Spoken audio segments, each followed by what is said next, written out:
Hola amigos que leen por gusto. Tengo el gusto de conversar hoy con Felipe Restrepo Pombo. Él es escritor, periodista y editor. Ha sido director editorial de la revista Gato Pardo. Ha publicado los libros de perfiles 16 retratos excéntricos y Nunca es fácil ser una celebridad, así como la novela Formas de evasión. Bienvenido, Felipe. Hola Ricardo, ¿cómo estás? Muchísimas gracias por esta invitación. Leía que en entrevistas que contabas de que comenzaste a ejercer el periodismo, siempre tenías la visión de trabajar en el periodismo y de ejercer la literatura, de escribir. Es más, estudiaste literatura. ¿Qué fue lo que te decidió para iniciar por el periodismo? Mira, yo siempre he sostenido que si bien son dos oficios con reglas muy diferentes, cada uno con unas especificidades y cada uno con una manera de hacer las cosas, el periodismo y la literatura al final parten de lo mismo y eso es una vocación de contar historias, de narrar, de mirar el mundo, de intentar explicarlo. Así que yo empecé en el periodismo, sí, básicamente por una razón práctica, digamos, porque fue el primer trabajo que tuve, pero al mismo tiempo estudiaba letras, como lo mencionabas, entonces siempre he ido transitando los dos al mismo tiempo, aprendiendo poco a poco, conociendo cada uno de las reglas que tiene la escritura periodística o la escritura literaria y lo que he intentado durante los últimos años de mi carrera es ver la forma de que los dos se encuentren y más que dos líneas paralelas sean más bien perpendiculares y encontrar esos cruces dentro de los dos oficios.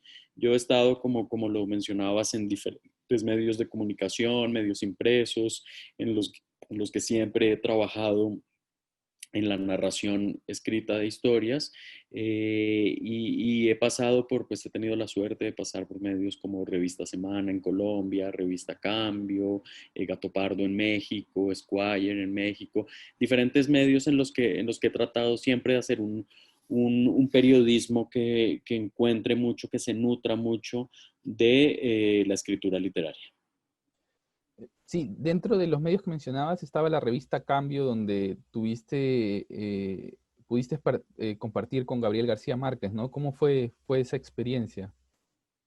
Sí, bueno, es una experiencia sobre la que siempre me pregunto porque es muy interesante y es cuando yo apenas era un becario, cuando estaba empezando mi carrera, cuando empecé mi carrera como becario, empecé a trabajar en la revista Cambio, que efectivamente era una revista de actualidad política, de noticias, donde el propietario y editor era Gabriel García Márquez.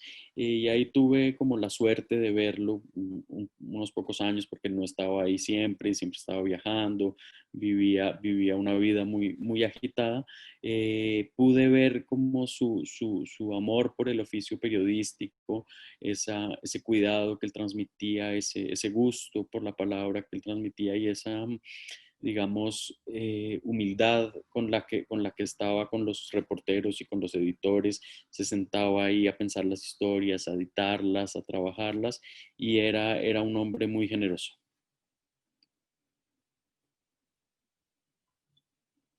En tu trayectoria como periodista has trabajado varios perfiles de personalidades como Clint Eastwood, Susan Sontag o Tim Burton, ¿no? ¿Qué ha sido lo más difícil de perfilar estas personas que tienen toda una vida pública? Bueno, pues justamente esa es una de las primeras dificultades cuando decides hacer el perfil de un personaje famoso o con una vida pública, ¿no? Y es disociar la persona del personaje, ¿no? Y me pasa mucho cuando decido escribir el perfil de alguien que es tan conocido o que lleva muchos años apareciendo en los medios, teniendo los focos.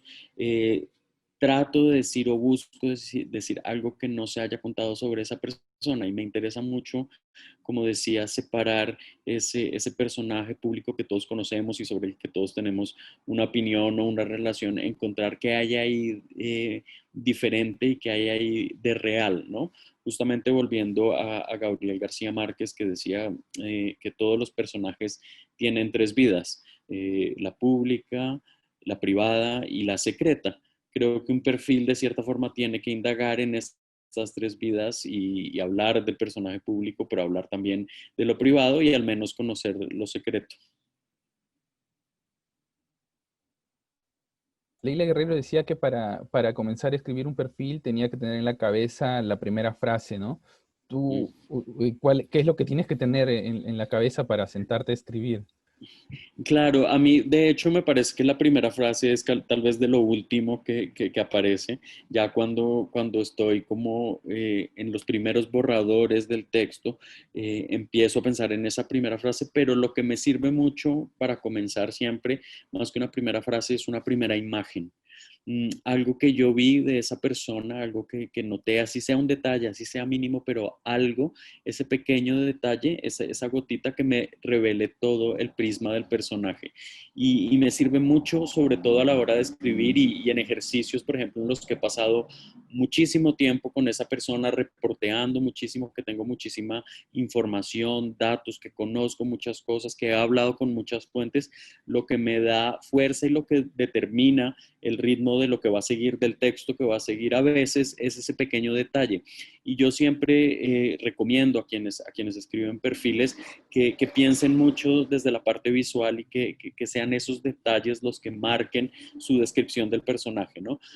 Yo no busco explicar tanto quién es, no busco explicar tanto sus razones, aunque esas deben estar en el perfil, pero quiero mostrar mucho cómo este personaje actúa, cómo dice las cosas, dónde las dice, cuándo las dice, y lo que pretendo al final con los perfiles que escribo es que quede una imagen en la cabeza de los lectores, una imagen muy visual y muy viva de ese personaje. Eh, ¿En qué momento de tu carrera decides dar el paso a la literatura? Sé que lo tenías siempre pensado y Mm. respecto a eso, ¿cómo nace Formas de Evasión?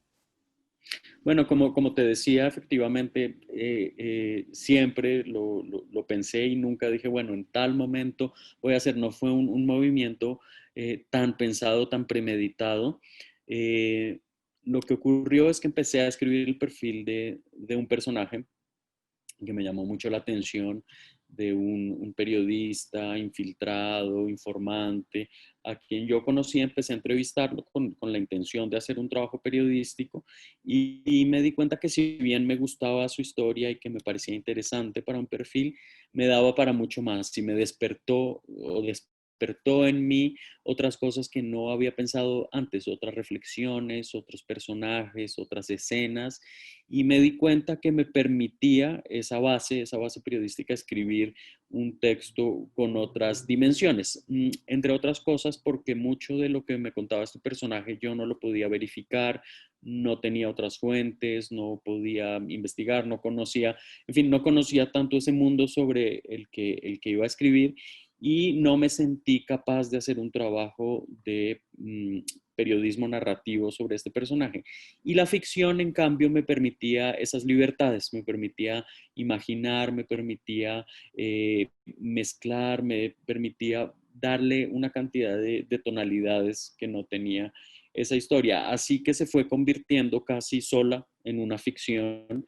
Y como te digo, no fue tan premeditado que me senté un día y dije, bueno, voy a hacer de esto una novela. Simplemente empecé a trabajar, empecé a investigar. Yo soy muy metódico en mi manera de escribir y llegó un punto en ese trabajo previo que me di cuenta que o lo abandonaba o lo convertía en una ficción y pues decidí continuar. Espero que haya sido la decisión adecuada.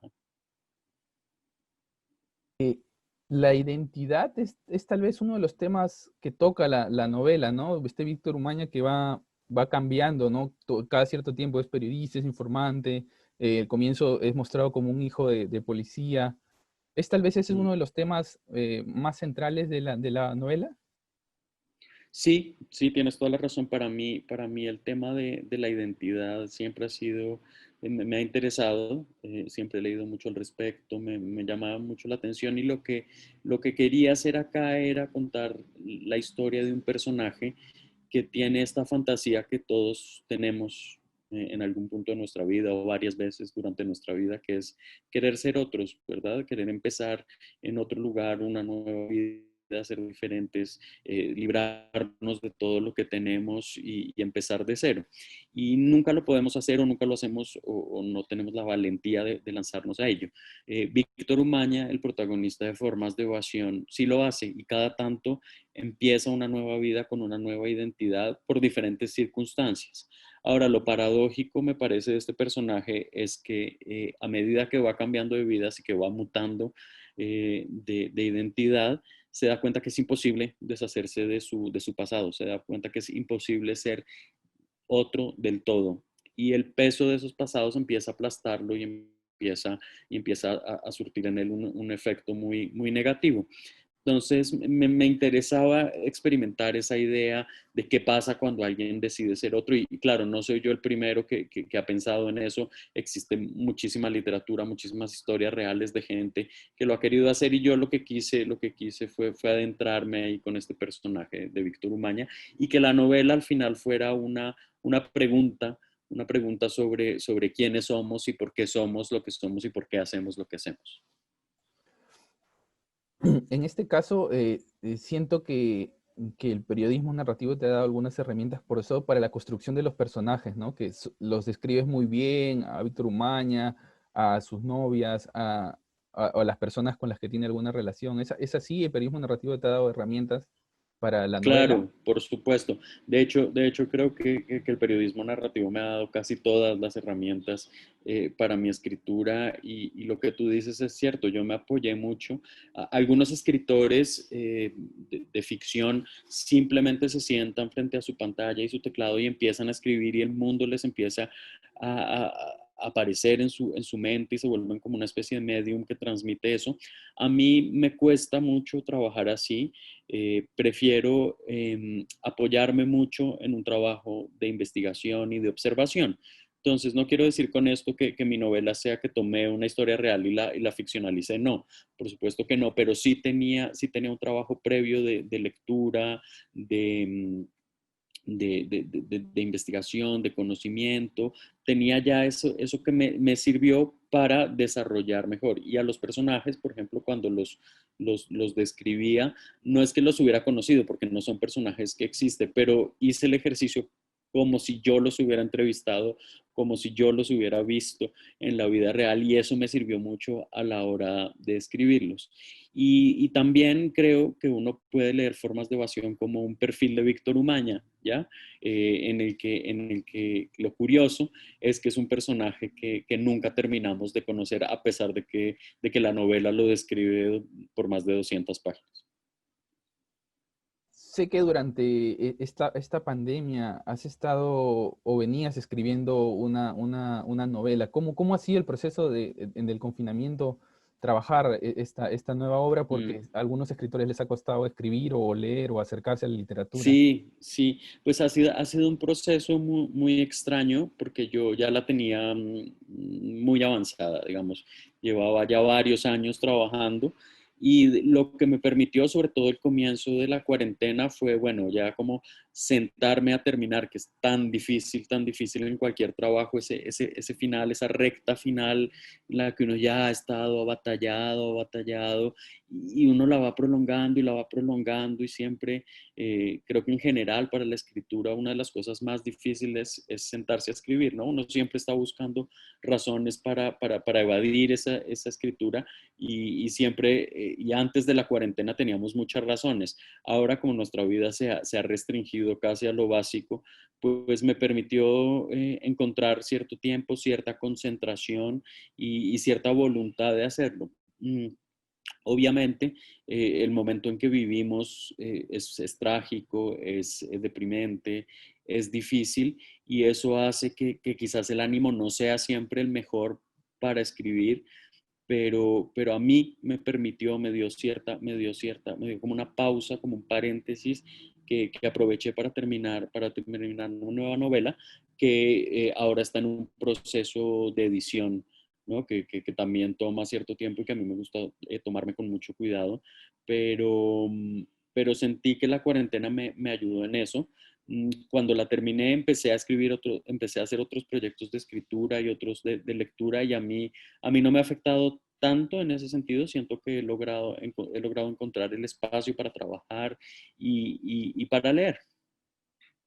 Esta novela también es realista, lo pregunto porque la pandemia ha trastocado nuestra realidad, ¿no? Entonces te Mm. pregunto si a la hora de que estabas escribiendo, también sentiste de que el mundo que describías no era tan parecido como el de ahora. Sí, pues obviamente es una novela súper realista y lo curioso ahora durante el proceso de edición es que, claro, fue escrita y fue pensada antes de la pandemia y me pregunto constantemente si tiene sentido describir el mundo de antes frente a este mundo, ¿no? Por ejemplo, que unos personajes se encuentren en una reunión o que haya encuentros entre una pareja de desconocidos, en fin, como cosas que ahora no pasan tanto, pero me pareció, sentí que hubiera sido muy extraño cambiar cosas e introducir el mundo desde la pandemia, porque no me parece que funcionara dentro de la historia. De hecho, me parecía muy extraño y como además tampoco sabemos cuál va a ser el desarrollo o la conclusión de esta crisis, preferí dejar que la novela ocurriera en un mundo prepandémico. Sí, otra cosa que ha cambiado es el periodismo actualmente y sobre todo el periodismo narrativo sin justamente lo que comentabas en la novela, este contacto con el personaje, ¿no? El poder seguir a la persona, el estar en su casa, el conversar con sus amigos, el tener una relación personal. ¿Cómo crees que el periodismo narrativo debería afrontar esta situación desde tu experiencia? Bueno, es la gran pregunta, ¿no? Es la gran pregunta, no solo para el periodismo narrativo, para todo tipo de periodismo, ¿no? Para el más informativo, para el periodismo televisivo, para el periodismo documental. Creo que lo que nos estamos preguntando ahorita es cómo vamos a reportear, porque hasta ahora lo que ha pasado en estos meses es que los medios han seguido y que el periodismo ha seguido con unas herramientas muy rudimentarias. Afortunadamente existe la tecnología y esa nos ha permitido seguir haciendo cosas y seguir haciendo entrevistas y esto, pero creo que no es tan sostenible por mucho tiempo. No creo que el periodismo pueda aguantar mucho más tiempo solo nutriéndose de la tecnología porque efectivamente yo creo que lo que le da fuerza, lo que le da vida al periodismo es estar en la calle, estar con las personas, la narración, el conocimiento, o sea, las historias no llegan de repente al mail o al Zoom, las historias hay que ir a buscarlas, hay que estar en los lugares para saber detectarlas. Entonces, lo que yo creo es que los reporteros, los periodistas vamos a tener que encontrar la manera de poder, sin arriesgarnos, sin arriesgar a los otros, de poder volver a salir a la calle y de poder seguir buscando nuestras historias, porque de otra manera no veo cómo se puede sostener. Ya para ir cerrando, eh, en el 2017 fuiste elegido entre la lista de los 39 narradores más jóvenes en la lista Bogotá 39. ¿Esta elección para ti es una motivación, una responsabilidad o hay un peso respecto a la obra que vas a desarrollar Mm. después de? ¿Cómo lo ves tú? Bueno, para mí esa elección fue un gran honor, por supuesto, estar en una lista tan prestigiosa. Lo que más me gustó es que dijeran que era joven, eso me llenó de felicidad y de esperanza. Y me lo he tomado así como es, como un reconocimiento, un empujón para mi trabajo, pero creo que estas listas, que estos premios, que estos reconocimientos, lo que deben servir es para ser cada vez más trabajador, más responsable y más cuidadoso con lo que uno escribe. Obviamente, en el momento que uno queda en estas elecciones, pues mucha más gente se interesa por el trabajo que uno hace y para mí lo que eso significa es que debo trabajar el doble o el triple de lo que lo hacía antes.